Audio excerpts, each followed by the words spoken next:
Hello and welcome to the Leckiju Lounge. This is your host Lex, and as our iconic mother once said, Why are you so mad, Lisa?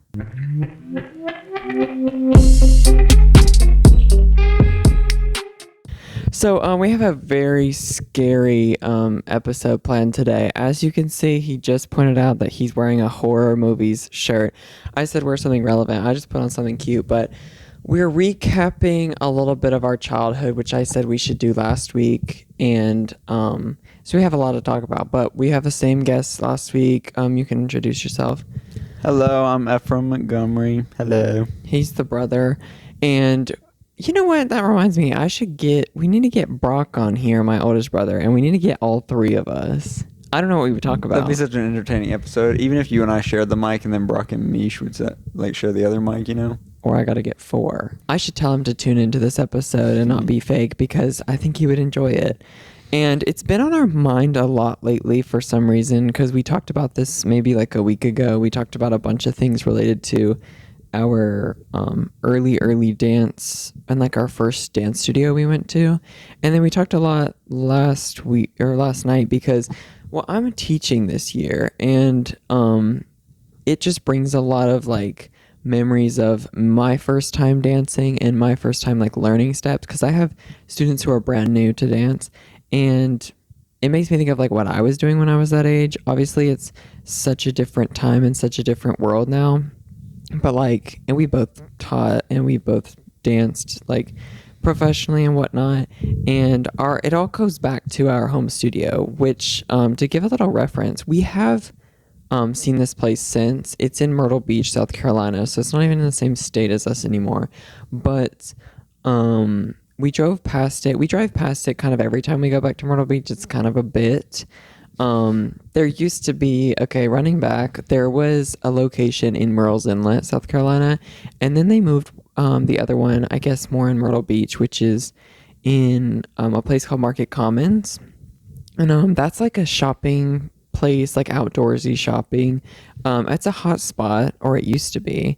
They have like festivals there, they have markets, and they opened a studio location there, and now they have two. And the street that it's on is called DeVille Street, which is kind of always a joke that it was Devil Street. And I still like have videos and stuff from there every time we go back. But yeah, before we start from the very beginning, do you have anything to say? I did want to point out whenever we go through Market Common, like even now, not so much me, but you said not last time, but in the past you've gotten like a stomach churn.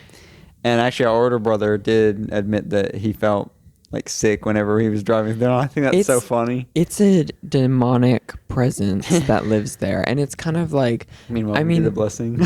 No, yeah, but the Murrells Inlet one was the same way, the other location, when more so like, once you pass the Home Depot, it's over. Yes, there's a Home Depot, and like, or really once you see the mall on the left side, the abandoned mall.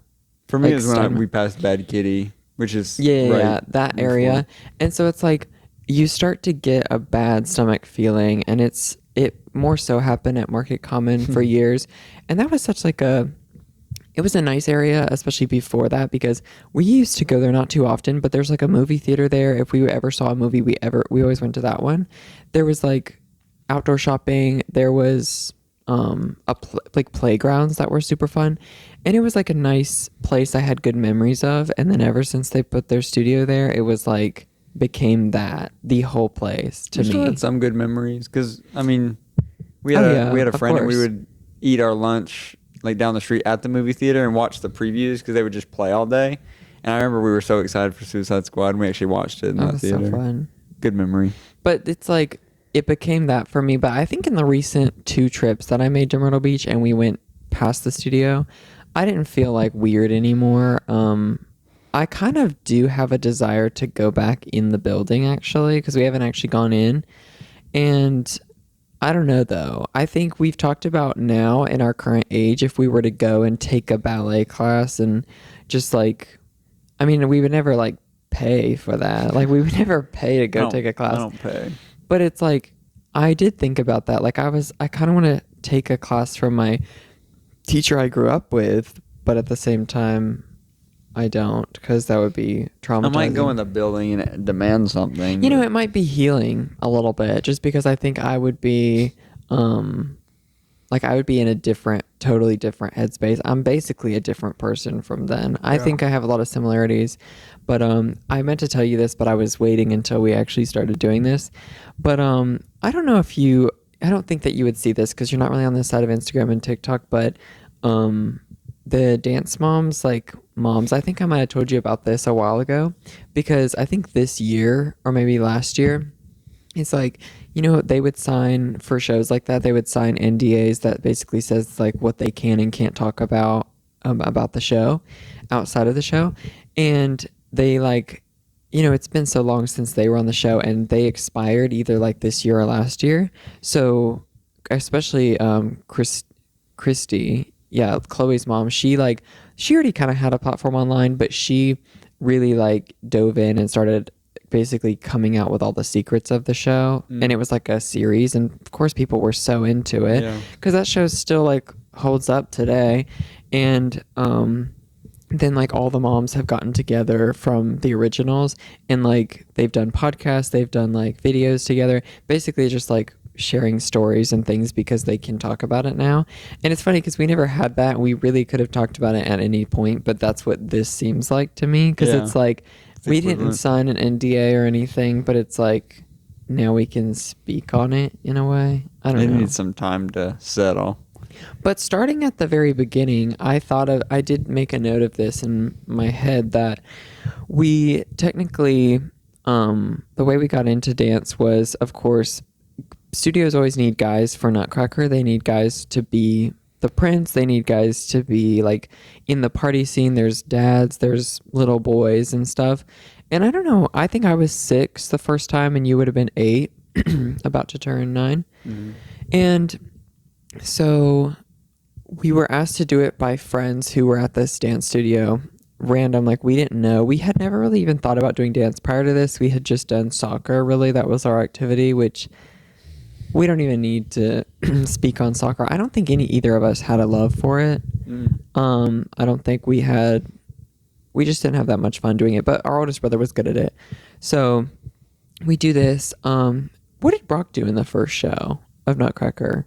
He was just like a party teen, basically. Oh, and he did the parents dance, but like as the because I mean, he was the only boy at that age. So like he did stand out, but it at least makes it look like the families aren't just like a bunch of girls, And he couldn't like do the prince yet. Yeah. I don't even know who did it that year. Like I have no idea. Maybe. But then he went to. So like after that, they decided that like she wanted us to come back because their studio didn't really have boys. They only had like guest artists and maybe a few. But she like, this is a family that has 3 boys. She's like, we need them. So she had us to come back to do some like class and whatnot. And so we started doing like boys class and like privates-ish, but with all 3 of us. Thursdays at 2:45. I don't even remember that. I don't know why I do, but I always will. See, I've always hated a Thursday, and that makes so much sense. You were born on a Thursday. I know. That's like some spooky stuff. But no, so then we ended up doing an end of the year show, but like this is all very foggy because this is many years ago now? 6 years old. I'm 6 years old. Now I'm 20. That's crazy. Does that mean I started dance 14 years ago? Yeah. I'm killing myself. That's actually crazy. So then we did this little dance referred to as the hammer dance. That sounds like it would be good. Like that sounds like it'd be a bop. But hammer time. Stop. Hammer time. Basically, it was just 4 boys, us 3 and one other boy, and we had a hammer and a wooden box. Mind you, we all have different hammers. Yes, basically it was musical. You had to like you would like tap the corner. I don't know, like that doesn't seem like very much. Like you wouldn't see much from the audience perspective. It was all 4 corners twice and then 8 in the center, and then you stood up and you did the dun dun dun around the chair. Yeah, so it's basically like carpentry type of dance. I don't understand it to this day, but that's like the first real dance we did. And then after that summer, I think we danced in that summer, right? I think we did something. Yeah, that was like kind of our first intensive just to learn what ballet was. But our whole first year of dance, we still were doing soccer. Like we were doing both, which realistically, I don't know how we were doing that and homeschooling. Like my mom homeschooling 3 boys and taking them to dance and soccer, and my dad somehow being a soccer coach and making costumes for the studio, and my mom working at the studio basically like volunteer. One thing's I for don't sure, we understand. didn't smell good. You know what I mean? We did not smell We good. didn't smell that bad in comparison to some other kids. Well, but we actually did take showers, but I'm just saying, like, yeah, at least there was a daily soccer and shower. dance. At least there was a daily shower. But yeah, we would go straight from soccer to dance, taking off the shin guards in the car. you got to scratch it once the sock comes down. Oh. And we actually, we had a friend who played soccer with us too, and then she ended up joining the same studio we danced at, which is just like random. But I don't know. When we first got into dance, we were still doing those privates the first year with 3 of us. And so we were dispersed into different levels. It was like, there's grades. If you don't know what RED is, it's like a system. Leckiju, but it's a system from Royal Academy of Dance, which is like basically levels. It's kind of like school grades, but you go by, it doesn't always line up with what you were in school, but it just kind of go by age and skill. And then once you test in that grade, then you would move on to the next one the next year.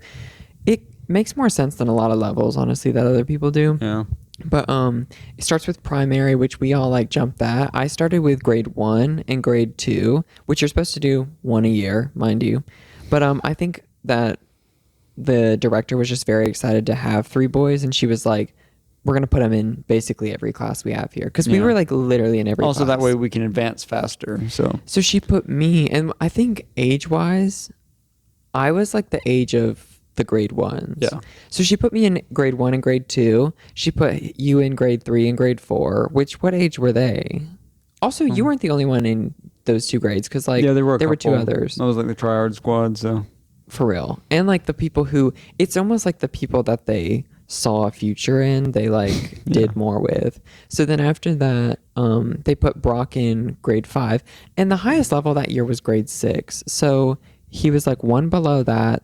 The reason they didn't put him in 5 and 6 is because the girls in 6 were like, some of them were like seniors in high school, but also they had been dancing since they were like 3 and they're teenagers. So it was like, I mean, even grade 5 was a big step for him. Technically, that was the hardest. That's why he did 1. That's why we did 2. But I don't know. It was kind of sad we didn't get to be in class together, those classes. Yeah. But then we had the privates, and then it was basically like, I feel like the director definitely made us villains in many ways, but she she put us in those to be, and she like would teach us things ahead of time, ahead of the rest of the class, like dances and stuff, so that when we went in our separate classes, we like basically were the star student, or like the example for the rest of the class. It's Meanwhile, we started like it was our first year. We just started, and everyone else has been dancing since they were like 3 or 5 or something like that.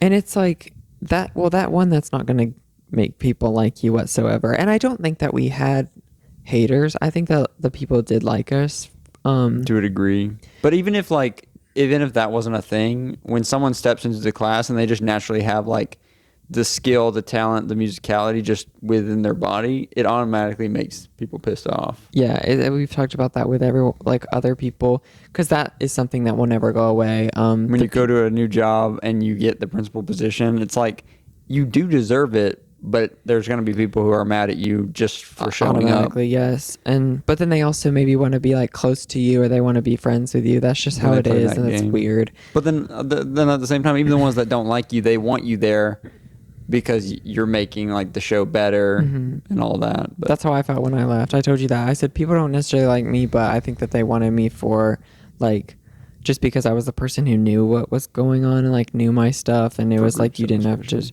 like you just could rely on it. But I wanted to think about our relationship with each other at that time, because I don't really have a memory of what it was.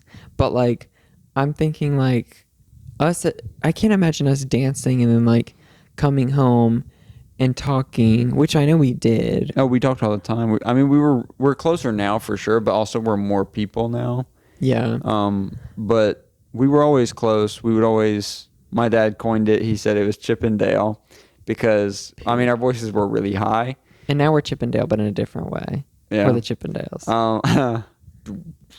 But because we had bunk beds, I actually sleep in the same bunk beds. I was top, you were bottom. And we'd be like talking like with my head out the side, and we would just like ramble all night. And then Brock would be in his room, and he'd be like, "Guys," always. And then after a few times of that, then my parents would be like, "Boys, go to bed." And then we would giggle. Why do we always put so much southern twang on our parents' voice, but they're genuinely They do actually like sound that. like. I mean, I know I sound more like that than I think I do. Same. But then after, so we have to be quiet a minute, giggle, giggle, giggle, and then we go to the wall side, and I pinch my face if this is like the wall, and then there's the bed on this side, and I bury my face, and I'm like, "Hey, Lex, psst, Lex," and then he would kind of sit up to where our mouths were closer and we would just talk quieter. But then once we start giggling, then we get caught again. No, God. because once you get comfortable after the whisper, it goes back to the exact same volume. Yeah.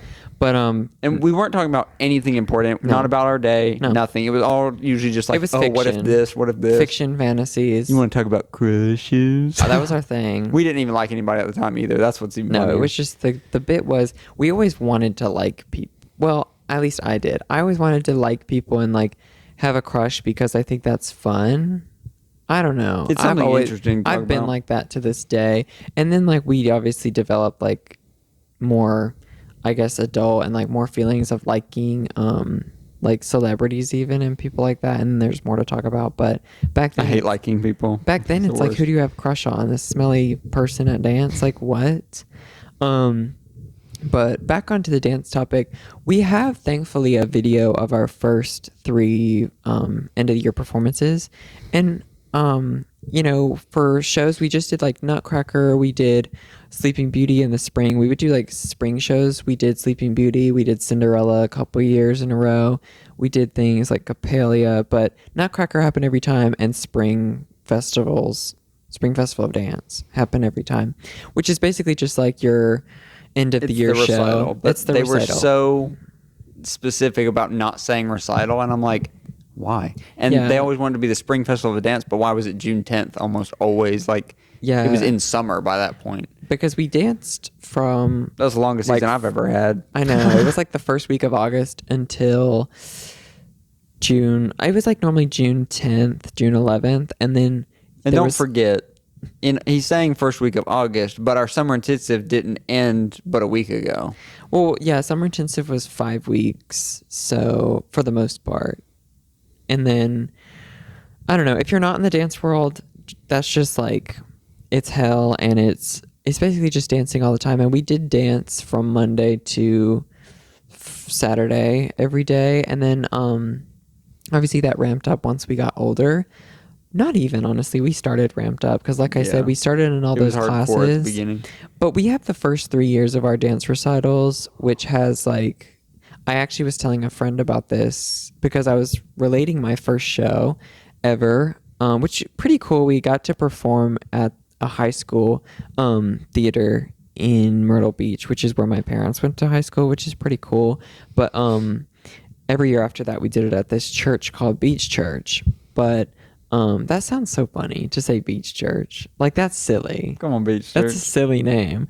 But it's really not a bad theater for a church. No, it's not. It was a decent size, except for the fact that we had just a bathroom for a dressing room. Still wasn't that bad, though.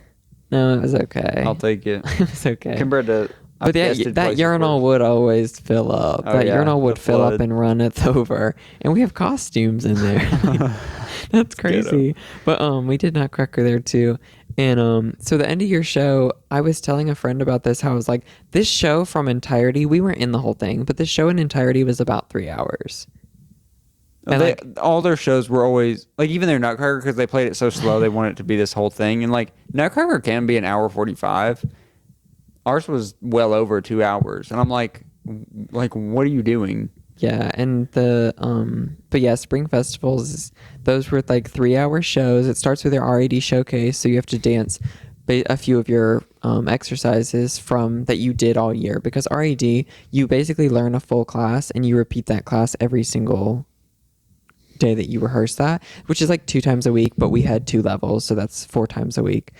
And then when we had our private with just me and my bros, we would work on like, because there's usually like a male solo close to the end of classes, like your Grand Allegro, and we would work on those, and we learned each other's actually. Yeah. And so it's crazy. That was another time a week that we're practicing the same thing. And so, my God, the first year, for example, our show, we're not in the whole thing, but me, just myself, was in grade 1 level, grade 2 level. I had an open ballet level that had a piece at the end of the year. I had a tap class that had a piece, a jazz class that had a piece. Then we had a boys piece because of those privates. We had like a boys piece, which is kind of an iconic number we did. It was to Billy Elliot, like from the Broadway show. And it's the song Electricity. It starts kind of slow and I can't really explain it.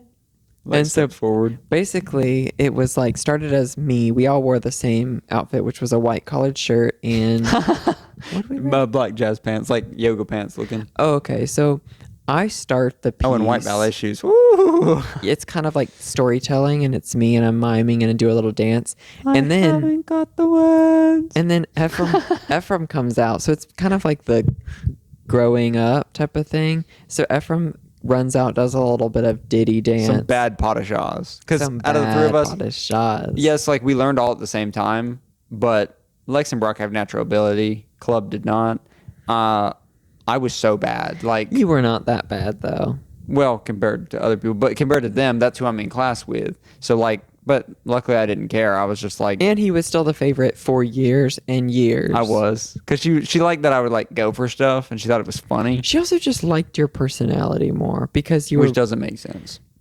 It doesn't, but at the same time, it's like it's kind of the same now. Like how I'm not saying that people shouldn't like your personality now, but people have their favorite because you're like, I'm just charismatic, I guess. Yeah, and that's a good thing.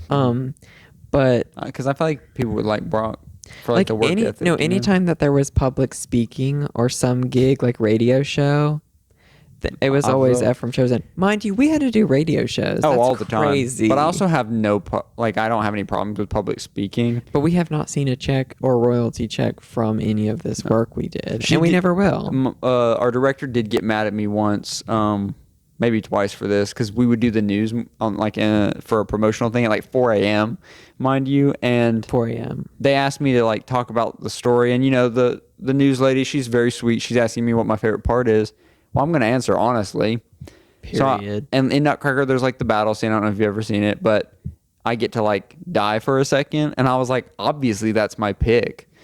And I stand by that now. Like, if you ever die or get like pushed down in ballet, it's the best part. It's the fun part. Actually, in Dracula, I get my throat slit, and I'm like, that's the best part. Like, I get to, turn my head around and then slam on the floor. Like, that goes hard. It's so fun. And I said that on the radio show. Also, I don't know. That wouldn't be surprising for like a young boy to say, because like, oh yeah, I was 14. Like, you obviously, liked fantasy, you liked action movies and stuff. So. But she was mad because on the news she's like, "So what's your favorite part in the ballet, sir?"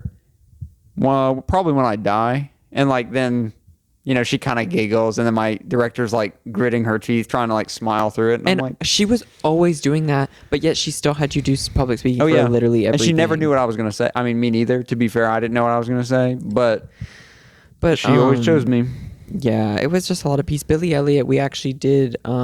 I actually do want to circle back to Billy Elliot. So it's too good not to. No, because this was like a long piece. It was ballet mostly. I guess a little bit of contemporary, a little bit of acrobatics, because we were doing some cartwheels and round-offs. Yes, and also just some weird ass choreography that our director came up with. But she was like, I think she was just so like excited to do something like that. Like, she had never had that opportunity before, ever. And so basically, yeah, it goes me, then Ephraim, then Brock, and that's like kind of the storytelling part, and then it breaks down, and we do like the beat drop, and we do a bunch of dancing, and it's a hard dance. We watched it recently, and like you said, it's long. Yeah, we actually did revive this dance in I don't know how many years later.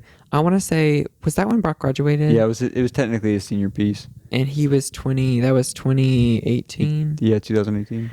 That sounds about right. Yeah, we did that. Wait, hold up. that can't be right. I think 2016. Yes, 2016, because he went to governor school 2014 and it graduated 2016. Yeah, I was about to say 2018. That's he too was late. 18. Yeah. So 2016 is when he came back and we revived this piece. And like I remember, we had not rehearsed with him in a long time because he had just gone away to boarding school for 2 years, and then him coming back and us having like rehearsal again together. It was fun. I enjoyed it. So we really do need the remake, because I mean the rehearsals were really fun for it. I remember us like playing around again for the first time, which or in a while, and that was fun. But I don't actually know like how the performance went. I assume it went well because we only got like one chance to do it. I think it was as good as it could have been. I'm sure our parents were loving it. But I guess I would hope that it was better than the first time, but maybe not as iconic. You know what I mean? But I wish we had a video of it. That year we decided to do like a gala. We always talk about how our director used to think that we were like a professional company, but it was a youth ballet.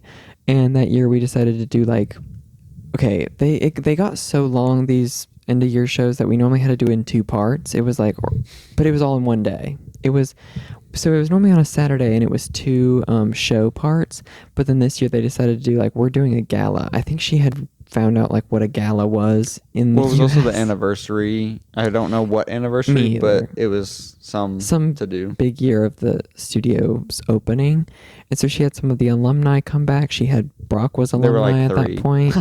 Yeah. And so he came back. We revived Billy Elliot. I think that was the highlight of the show. And then better, Ben. we talk about this number Cats, this infamous Cats number, because it's from Cats the musical, and I was the lead in that. I was basically the Mr. Mistopheles part, and we did that for a year straight, performing at different outreach, any festival. They said, we're taking Cats. We I said, realized you're in your Billy Elliot shirt. no, this is not it. No, I know it's not Okay, it, but you're in like the white collared shirt. Well, hey, it was on theme. Maybe it was planned, but I think we should do Billy Elliot maybe one more time. Brock doesn't even dance. Brock doesn't even dance anymore. I'm like somewhat in retirement, but I'm teaching. I'm still moving, so I think I could bust it down. It would be very hard for me though. Basically we did that at the gala, and we did a short part like dun. Yeah, so 2016. Then it's probably been it's almost been 10 years as of next year. Let's do it. Let's do it next summer, like spring. You're going to be in charge of piecing it back together. I can learn it from that video 100%. I know. And I know Brock and I are going to... We can learn it fast, but we're not going to take the time to learn it from scratch. So we need to take a break, but then we'll come back and get into the rest of our years there. He just thought of a random story, so he's going to tell that. I did. It's just to show a little something about the director. So we were working on this piece, which this piece was long. All of them were. And it was like the whole school, all levels. And we were working on like, it was the boys and like the good girls that could like jump. So it was like Petit Allegro, you're moving fast. That whole part. And then, so we're rehearsing that. It's still like being built. So we've done like the same couple steps like 1,000 times. It's like 30 minutes past when we're supposed to be done. We're supposed to be at home eating. Young me, maybe like 10 or 11 years old, I kind of like, hold my head and I do like because you're frustrated a little bit with yourself. You're tired, exhausted. That's all it was. That was a human reaction. I went, and then my teacher snaps that head and she was like, what? And I was like, I just kind of, froze. I was like, I don't know what you mean. Like, a little bit of accent on that what was triggering. You're welcome. And she was so furious. Like, she thought I was having an attitude. And then she goes on this hour-long rant. So I'm like, okay, well, now we're an hour and 30 minutes overtime. We're supposed to be out of here. And so I'm just sitting there like, at least I'm getting my breath back.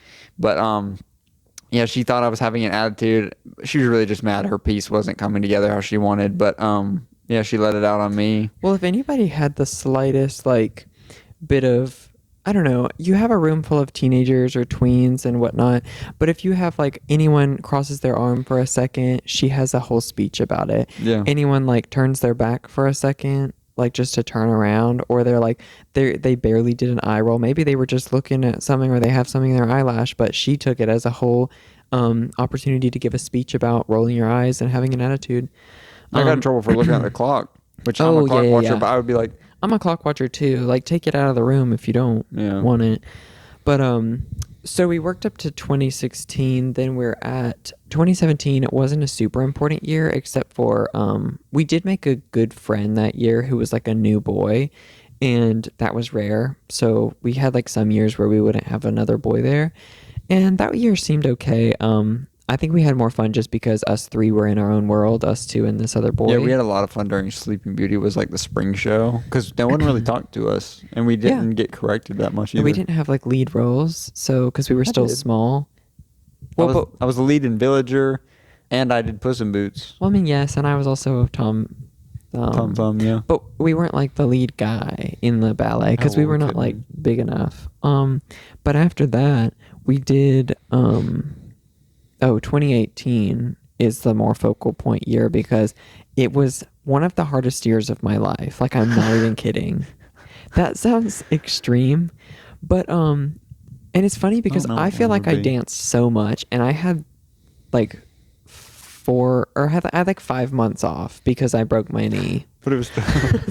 It's because I broke my knee. You didn't even dance. It's because I broke my knee while I was there, though. Like, it was so hard that I broke my knee. But like, to go through the whole year, August, not important.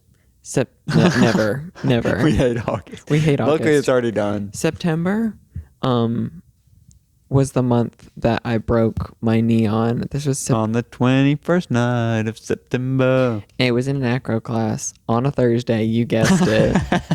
Yep. Acro was always on Thursday. And I used to love acro, by the way. It was my favorite class. I love acting. No. And then like after this incident, I hated acro and still do to this day. But we were doing side aerials, and Ephraim and I had worked on we were actually good at acro. We were like the best too because we've been doing it the longest. He was good because he could actually he had a flexible back. He could do the technique. I would try whatever it was. So usually it turned out okay. I'm realizing there's so much to unpack from this year, but it's because I have the most memory of this year. Diabolical. I have no memory of this year, so you go ahead. But so I break my knee and doing a side aerial off of an elevated mat. Why is that funny? That's not funny. I'm doing a right aerial. Basically, if you can see on the video, I do a right aerial. You land on your left leg first, and it twisted in, and I broke the top of my tibia, which is the where the shin is. What's your knee? And it was at the top where it goes into the knee, so it's like behind the patella, and it's connected by the ACL, the two, and it basically broke clean off. All the ligaments still attached correctly. The X-ray just kind of looked like a floating cap after that. Yeah, and so I broke it, and I remember thinking for a while, we had never really done broken bones and doctor visits in our family. We don't do injuries. We don't do doctors. We don't do injuries. So I think well, ever since Mom took us to that checkup when we were younger, the only thing they told him that we were underweight, and she was like, no. So she said, drink milk and you're underweight. We didn't do anything. No, we didn't do anything. But no, my family's more in the let's go to the chiropractor type of people. I don't even like that. No, and so we went to the chiropractor, and I'm like, what are they gonna do with my knee? My mom's logic. My mom said maybe if they adjust you, it'll fix itself. I'm like, what? Looking back, I'm like, you're insane. I carried you in. Yes, he carried me because and we were the same size. It was okay, it got so swollen after I broken it. It was like a literal grapefruit. A Groot. It was a Groot on my knee. And then Ephraim carries me into the chiropractor. I get an adjustment. Mind you, if anyone if it moves slightly, I'm if someone touches it my leg, I'm when you think about squeamish. That piece is just floating around in there, that's gotta no, and terrible. It was so swollen that it was hurt to touch. And meanwhile he's crying because he's thinking I gotta go to dance later. Yes, meanwhile I'm crying because I'm thinking I'm gonna have to go to dance later. And then No, then after going to that, we realized like, okay, maybe I need to go to the doctor.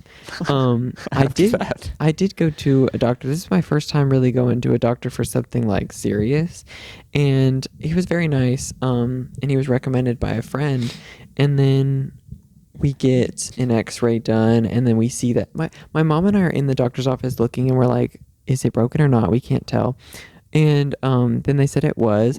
I remember telling my teacher, the acro teacher, and she was like, I remember her telling me there's no way it's broken. And then she saw what it was, like the fracture and what type of fracture. And she was like, really? That's really all she said.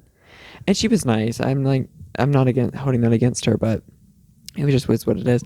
And so then after that, I basically got some time off from dance, but not exactly because I had to be there. I did have to be there. Sit in that awful bench. Yeah, I had to sit on this awful bench, but I had a surgery scheduled like a month later in October. It was a couple days before Halloween, and got my surgery done.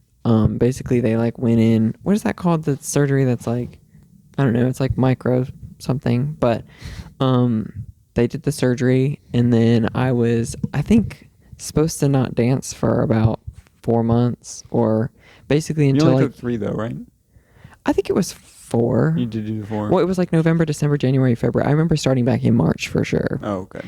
And so basically they give you this like big brace, like the huge brace, then you get downgraded to a smaller brace, and you start doing like physical therapy once you can start putting pressure on it again and build the muscle up. But going from like dancing every day then to losing all that muscle, then building it back is like crazy. Meanwhile, while I was doing that, what was happening at the studio and the competition? I barely remember. I just remember working hard, and in the mornings I had to do like my variation and all that. Usually run it like 3 or 4 times. Because there were other girls too, and they like the homeschool squad. That takes me back. And then no, I don't have any details. I was literally just dancing all the time. I think I just tried not to think, more like military mentality, where you just do what you're told and forget everything else. It makes it a lot easier. There's a big competition called YGP, and that's like a big dance competition. He ended up going to it in January, and I went to support with my crutches, which I'm really glad that I didn't have to end up doing that, which is weird. If I was still on crutches while at that competition, why did I start back dance in March? I guess February was a busy month at physical therapy, had to have been. But then the next big competition was World Ballet Competition, which is a pretty big one. It's like, it's hosted in Florida normally, and there's like dancers from all over the place, other countries and stuff go to it.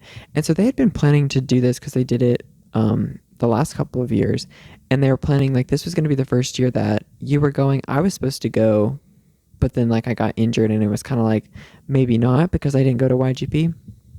But then they were like, I remember the director asking me like when I was starting to get better, she was like, do you think you're going to be able to do this? I hated these conversations. Like thinking back to them, I'm remembering them now, and like the conversations that she would have with me, because like she wanted to single me out. Obviously she didn't want like parents' influence, she didn't want people's influence, she wanted just me. And I remember telling her like I'm kind of proud of myself for saying this, because like saying this to her wouldn't have been easy, but I remember telling her like I don't think I can do it, like because one, I genuinely didn't think I could coming back from it. Yeah. Also didn't want to, so that was also kind of part of it. Yeah, even if you never got hurt, you wouldn't have wanted to. Yeah, I remember telling her I really don't think like I can, and then she would like have the same conversation with me a couple days later because she just wasn't getting the answer she wanted. Oh, I do have a YGP story. We were doing a big Tarantella piece. It was like a group piece. It doesn't need to be at a competition, but we had to have tambourines, and everyone had theirs. And our director specifically said if anyone forgets theirs, she's pulling them from the piece. I forgot mine. That's fierce. But she couldn't pull me because I was the center guy. I had like all the partnering, and so I had to go out there without my tambourine, which honestly it looked better because like I used to have to pass it to the girl and then like put her on my shoulder, so then it was just easier. Mm-hmm. But it was really funny because she looked at me and kind of smiled because she knew she couldn't pull me. It's like it's immunity. But like if it had been anyone else, I don't think she would have been chill about it whatsoever. But I got away with it. But back to World Ballet. Oh yeah, then so then she decided, okay, like you are gonna do it, and then She decided. no, I was gonna say I don't actually know how that played out. I guess maybe I gave in, or it was also just like my fate had been decided for me, especially because I started dancing again in March. The competition is in June, like beginning of June, and then I start dancing back, and I remember doing a few classes. Really in April, we started doing we started dancing in the morning at like 9:30 or 10, and then we would go about like a half day, then go home, have lunch, like late lunch, mind you, and then get ready and go to the other location studio for night classes. No school. At this point, we didn't do school, but somehow we did. I don't know how, but well, because my mother, she would get like, when it was like quiz and test time, she would pass me the entire book. Like she didn't even pull the pages out. It's every quiz and test for like, say it's language at the time or English. And then I would just beat through all of them, and then she'd grade them all at once, or I would grade them. She'd give me the book, and I'd be grading them. So, yeah, if we haven't been homeschooled, we couldn't have done any of this. But if we weren't good at homeschool, we couldn't have done it. Yeah, but then we just like crammed all that. Which, mind you, it wasn't just like I was prepping just for the competition. We also had an end of the year show that year. So once I started and back, a spring performance, I'm sure. Yeah, thankfully I didn't have to go and do all of the like competition pieces, because y'all did those in the end of the year.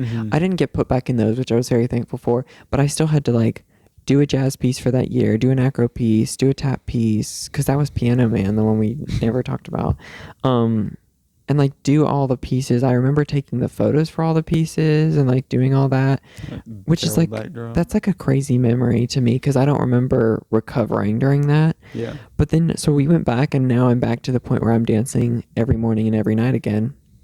And we had done that in past years, but not quite like this. We also weren't prepping for competition in past years. We were just doing it for RAD and outreach. And the mentality was just worse that year also. Yeah. Because people were getting older, and they think they have to be more serious. And teachers were crying in our faces and all whatever. The time. But so we just... The amount of storm outs, crazy. Storm outs, fierce. But by the teachers, no students, by the way. No students, never ever stormed out. But we did prepare for that competition, and it was after spring show, so we obviously had to like do the whole spring show. That was crazy. We did excerpts from Peter Pan. It was a mess, all that.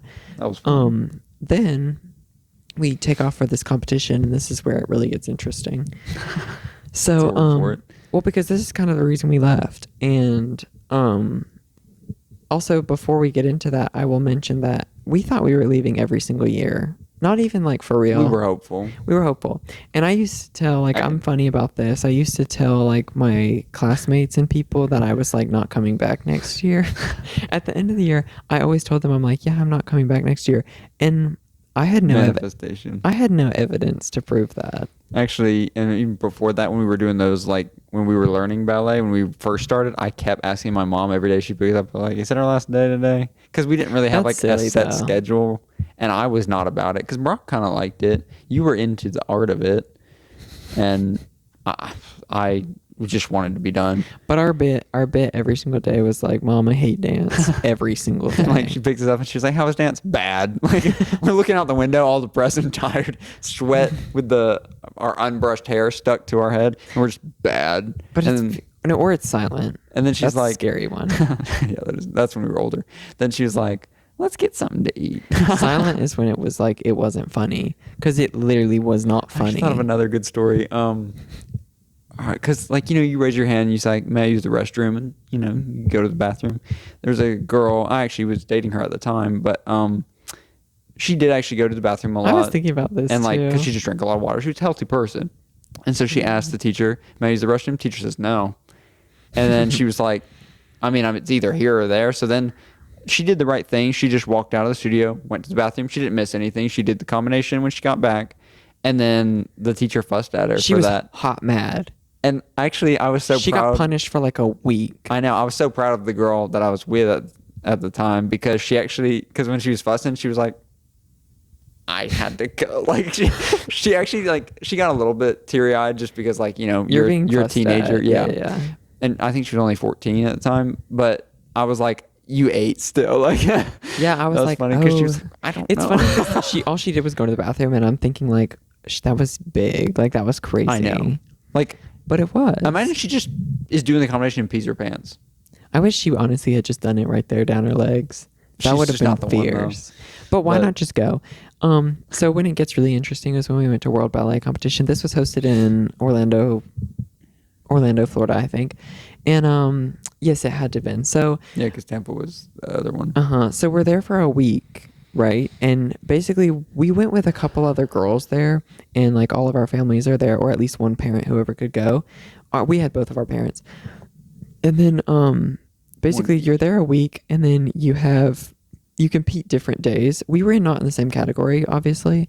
So for my category, I remember I competed on Wednesday and Thursday. Thursday. Coming back. Come on Thursday. So normally you take, for like my level, you take 2 classical variations and 1 contemporary. You had 3 classical and 1 contemporary. That's so much. That's actually crazy. But because if you make it past a certain round, then you do your next one. So not everyone gets to perform all of theirs. Which is really sad when you see like somebody like really practice and they don't get to do all their dances. Yeah. And so I can't remember how mine went. If it was like, I really have no memory of if it was 2 classical on one day, contemporary, or if it was broken up. And I can tell you that La Fille Malgarde was the first, but that's all I can tell you. That one was on Wednesday.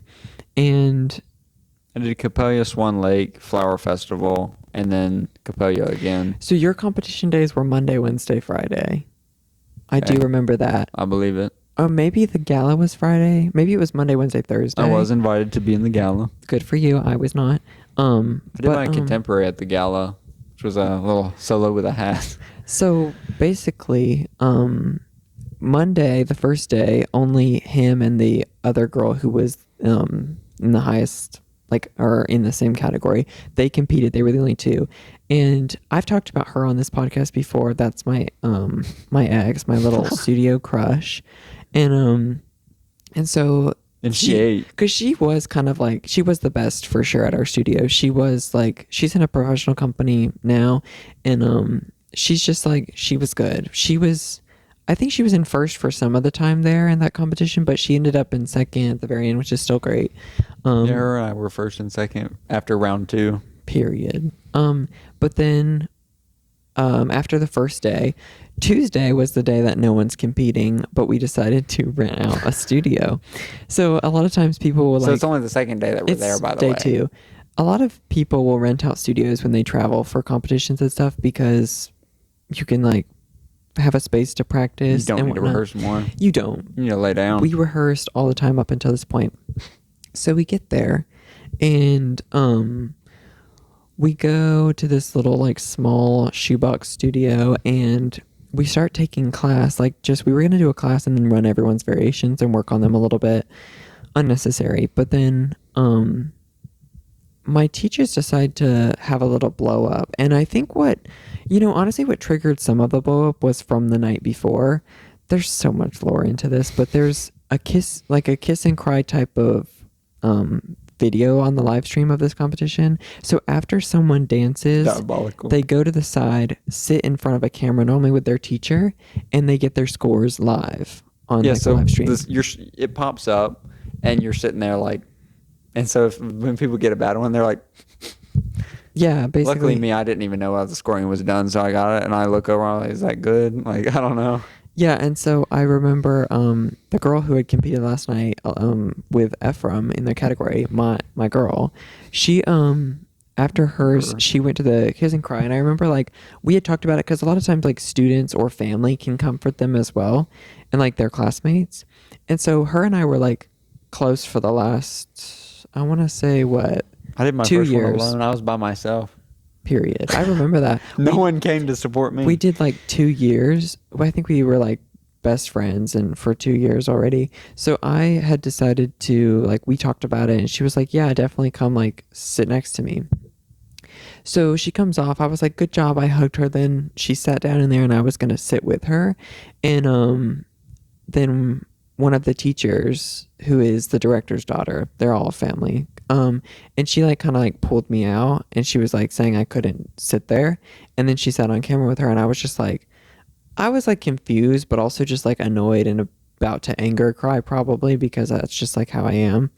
And then I remember we talked a little bit after, but it was a whole thing. That's what I think triggered some of this because they never liked for their like head girl or like their best dancer to be distracted by things. They thought it was distracting, but it's like it's just friendship. Like I was the only thing that was keeping her mentally sane and mentally like okay at the time, which is I've been known to do a couple places, but then the next day they decided to have this blow up on the students and do this whole bit of like because my parents were there and her parents were there too along with these other students, and they were yelling, mind you, in this studio that they had rented out someone else's place, and I hope there were cameras, but like I need the footage because I would insert it right here in this video. It's so embarrassing for like, because the people, I remember like they came and like they were like, is everyone okay? And But my dad confirmed that there were no cameras in the building, so we actually don't have footage, sadly. But yeah, it was a whole debacle about some. He also came in with some facts that I really have I have no recollection of. But basically, the teachers were upset separately about things, of course. They were always bringing all of their problems into the studio. That was just something we were so used to. But this time it was really like overflowing. And so he did actually remind me that they did show up an hour late, which was usual. That was like normal for us. But we had like, everyone had paid kind of like together to get the studio space. So we decided to go ahead and go in, and like one of the parents started teaching our class because we don't want to waste the time. So we were stretching, we were like warming up, getting ready for class. And then when they finally arrived and we started class, it was like, I remember the vibes being so heavy and so terrible in that room. And you could tell like they had already been fighting, which again, not super out of the ordinary for us. Like we had experienced that before. But then like halfway through class, they started their little meltdown. They went outside. They started like yelling at the parents and talking about things because I guess what had blown it up was the girl who I was best friends with went out to the bathroom, and I had gone too, but like separately, obviously, because two students can go to the restroom at the same time, and there were two separate bathrooms. But that became like an issue because again, they thought that was part of our little clique or our thing, and that became a whole thing because they're also based on your ages. That's just also gross. Based on our ages. I think like I had to have been 12. I was 12, turning 13 that summer, which would have made her, I don't know, 16, I think so. Or something like that, which yes, there's an age gap there, but it's like, I don't know, it was all super innocent, I think, but it's because there was stuff leading up also because of our spring show that year,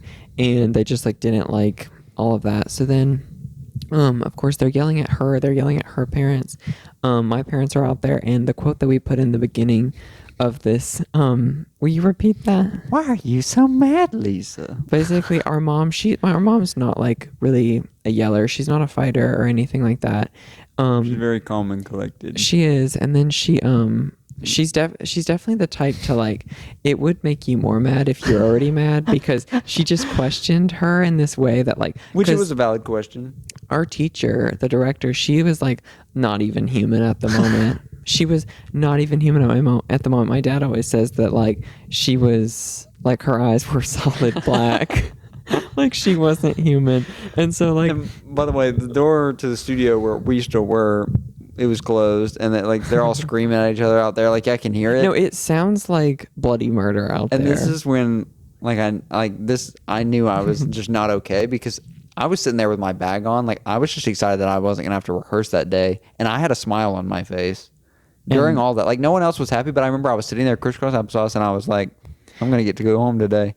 And that's not the right mentality to have. Because everyone else is crying. My mom care. was like, so my mom asked her, why are you so mad, Lisa? Which obviously doesn't make her calm down, obviously. No. And we say that all the time just to stir. It's like a very quotable. The other quotable one was from my dad, and it was when he said like, I think she said something about someone being crazy. You're crazy. Yeah, and then he was like, we heard it from out there. He says, well, I'm not the craziest in the room. Kind of as like, it was low-key a joke, but It's like trying to diffuse, but no, you just lit it again. it obviously didn't, help the But situation. it was so funny. It was worth it. I think it's hilarious. I mean, and also that's like What else do you say? it's a better way to handle the situation than it could have gone. So, Because so no one was mad other than them. sadly, my best friend, her little sister was there, which is very unfortunate. Yeah. And then my mom picked her up and like carried her into the studio just to like get away from that, because She had started she was crying like, because they were yelling at her. Because, I mean, she did say something, but it was nice. well, and she didn't want to have to like see any of that, so Yeah. whatever. My mom carried her in the room and like was consoling her like a baby, which, mind you, this girl is young, but like my mom was cradling her like because she was crying. Mom's And hero then moment. Mom was the hero that day. And then she like sits down and she's talking to me. She's trying to, like, her actual child. She's not like, she wasn't consoling me, which is totally fine, but she was just like talking to me, trying to like get me to focus and be okay, because I was crying, because I was like, I kept hearing my name be like dropped and shouted out there and stuff like that, which I was not vibing with. And then I remember my mom was like, just practice your variation. She was like, just practice the turns. And I'm like, I can't turn right now. No, And that's so wild. I remember like the only memory I do have is doing Alice cone turns like in front of mom holding the little girl. And I'm doing Alice cone turns and like blurry vision. I literally can't see. And so then That's so dramatic. I love it. it really is bad. And then after all that, like something did diffuse, but I don't really know how, because No, they me kept neither. saying that they were going to leave like they were going to leave Florida, like they're leaving the trip, not staying the I rest of the wish they week. did. It's day 2. And then we thought, I remember telling my mom, I was like, I just want them to leave, like me and my cry voice. And I really thought that they were, because they were saying that they were going to leave. And then they didn't, and somehow we finished the rehearsal day. And I had to go first. Which, I mean, I was the right pick, low key, but I had to be the first one to like go and rehearse with them. I don't know how it happened that they were like, it was like suddenly like, we're gonna just run our variations now. I don't know, like I thought for sure that day had to be toast after that. Yeah. And it should have been. But then after that, like I remember, well, no one talked for the rest of the day, student wise. And then we went to downtown Disney that afternoon, because All the food I ate on that trip was nasty. I don't remember it. But I We ate remember weird stuff. my parents were just like, we're going to go to downtown Disney for the rest of the day. And then what's crazy is we finished out the week and like they were there. The next day after that was my first competing day. So yay. You hadn't even then, gotten started. No, and then I competed, and guess who sat with me on the Kiss and Cry camera? That same director. So Crazy. and she sat next to me, and I remember like, You can see it in the video because we had like a lovely family like video it on the live stream, and Lex is like, well, because it was so. so uncomfortable, and she like saw me that day, and she almost acted like nothing had happened. Like she was just Fake. talking to me, like she was basically just trying to get me prepared, and like, you know how she would always like have her little pep talks and whatnot. And I was like, no way you're doing this right now. No way you're pretending that this is like totally normal. I was actually psyching her out so bad on the Friday because I repeat my first variation and do another one, and you have like stage time to like practice. Everyone like goes on at once, and she kept telling me to like go practice, and I was like, I don't need to, like. So that's so me actually. And she was like, practice your turns, and I would like do it, and they would be like pretty good, and then I would do like something goofy, and she was just fuming. And also at that point I was pretty good in the competition in the tier, and I'm not saying you need to be complacent or comfortable, but it's not a stressful thing. Just have fun. You're gonna do what you're gonna do. You were the only student who was like that, though. I know. But and like even before I went on stage for the actual run, like the competition, she was like do this, and like running her feet and like doing little jumps. And I remember I was making fun of her doing it, and she was just fuming. I was making her so heated because she would get so mad at you, and I love it. It's so stupid because to me, before I dance, I usually am just like I'll be sitting just like this, and I can get up and do my variation. It's going to be the same as if I did a whole class or whatever. And so we did finish out the week. They didn't stay for awards, which I was very thankful for. I did win some medal. I think it was a bronze, and it got me a cash prize, which was pretty fierce. I ended up in 8th, so I didn't get a thing. Boop. But you did well. Not You did well better enough. than me because I've seen the videos of me and I was like, but I was just in a younger category. That's really it. And then fast You're forward a trash, little bro. bit to the summer after that. We went away for summer intensive for the first time, and that was actually a good experience. But then after that, we thought that we were going to go back to Coastal Dance Center the next year because we always had. And like I said, I quoted, I always said, That was the one time we thought we were going back. yeah, because we had accepted fate, but I always used to say, like, I'm not coming back next year. But then that year, I was like, I felt the same way, but I was like, in denial. I still thought I was going back, but then we weren't. And our parents told us that, and I remember I was like, wait, for real? I was like, We like were glistening in the car when I you was heard shocked, that. and then I was like, wait, it's like there wasn't a decision for us for the fall, other than obviously school, but that's fine. It But was like an anonymous person bailing you out of prison. Like that's what it felt like. and I was like, wait, I'm not like I don't have the stress of August anymore. I don't care what happens, but I don't have the stress of August. So that was fierce. And then we didn't before we get too far, I didn't quote the dog quote. So could you mention that? Oh gosh, it's bad. It needs to come which we back. heard it a bunch, but then when other people heard it, apparently it wasn't no longer okay. Well, it's But, because like our parents and stuff hadn't been there and stuff to witness her say it, but she said it to them at that same day. she always thought that students need to be like dogs to their masters, and she would say that all the time. The first time I heard her say that, I swear, was back at VKIBC time. Oh yeah, I Like think so. which that was 2013. It went way back, and she just used to say that like. She used to say that when they speak to their students, like teachers, and when they give them corrections, that like they need to be listening and absorbing everything, which is fine. But she used to say that they need to be like, she used to act out a dog. Like she used to pant with her tongue out, like full on dog, and say that like Wild. you need to look at your teacher like they do their master. And something about the 'Cause she wasn't just like using it as like a reference. She actually did believe that. You could something tell. about the positioning of that all is just crazy. But then fast forward to even further, the next time we saw this woman, I made sure that we have to put this Oh. in because It was a year after. yeah, so we and I haven't seen her since. But we were with a different studio. Very nice people, very nice studio. And we did a competition with them, a more like low key type of like a convention type of competition. And then we saw her there with some students at the competition, and like she thought she was gonna come over and say hey and whatnot, which I thought was super weird. I mean, then again, we had known her for how many years at that point? Like she did know us since I was 6, and at that point I was like 13. And then you kind of talked with her for a bit, or like hugged her, I gave her a hug, yeah, and I talked to her. which is crazy to me.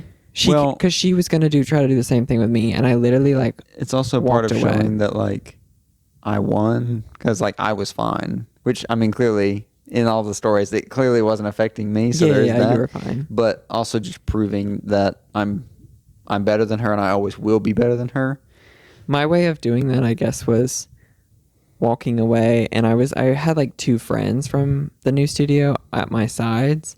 So I guess that's my version of that. It's one lovely girl. We're still friends with her. She was like, she She's was like, "Oh, I'm gonna hilarious. protect you, Lex. Like, don't worry." It was so sweet. She's the cutest. Oh, because she used to say like, we're gonna walk by, because I remember we saw the studio to them. She was like, we're gonna walk by them and we're gonna be like hugging and laughing and talking about stuff, and like like she could make- laugh really loud. So we would literally walk by them and like laugh and like look like we were having a good time, almost Ever trying to get since attention. We met her and we told her that like some of the stories. She was like, "Oh, I hate them. Like I hate them so much." Which that's how you should be. Oh. I feel the same way. So funny. And so like to that day, I guess I haven't seen this woman ever again, but I'm kind of like, I don't know if it'll happen ever. I think it'd be really funny if they reached out and wanted me to like teach or something there. I would not do it. Oh, I was thinking about the Catholic practices and stuff, because we did do blessings of those studios, like where a pastor or a priest comes and does a little sprinkle of holy water and like blesses the building. They always had to do those didn't work. like every year. And then she would no it I fear it did not work, but the she needed to drink some. they would have us like perform sometimes at their Catholic church, and we talked about like we were that whole studio's like workers and like volunteer family, because they had like 3 boys, and later We were on scholarship, so it was kind of like, gotta work a little bit extra for that. We were still doing too much though. Yeah, like my dad made a lot of costumes and fixed a lot of costumes for them. My mom like daycared the children there. She worked sometimes, which I mean there. she did enjoy, but you should still give compensation for that. And then us too, we were just like, we did so much labor that should have been paid. Like I said, radio shows and talk shows.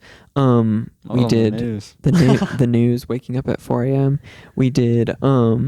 It's like when I talk about it, I think of it as like people who talk about them being like a child star or a child actor, and they talk about like. It means the ballet version. How it was so bad and so much like trauma, but like they made a lot of money from it, and then I'm like, oh. So where's my money? Which I know a lot of child actors, they go through like their parents who stole the money basically, and they never saw a piece of it. Well, we didn't even I would actually love if they were taking money from us, because at least they would be good. But no, there was nothing there except for, I guess, training that got us jobs now. Yeah. You know, because like I can say the only thing that I am thankful for of them is, well, the character development and the lore is pretty good. And then other than that is my technique, because I wouldn't have my technique without like the teachings that I had there, even if there was a lot of unethical practices. A Slade Wilson quote. It's perfect for this. He says, "Remember, metal has to burn before it becomes a blade." Period. That's exactly what this was. Cool. Yeah. Well, that's a good note to end on. Do you have anything else to say, or that's it? Go. Otherwise, I mean, we can go on forever, but we go on forever, baby. I knew you were gonna say that. So, I won't plug your socials, don't you worry. But you can find mine in the link tree. You can follow me on Instagram or TikTok, and also don't forget to like and subscribe to this channel so you never miss an upload. When do we upload?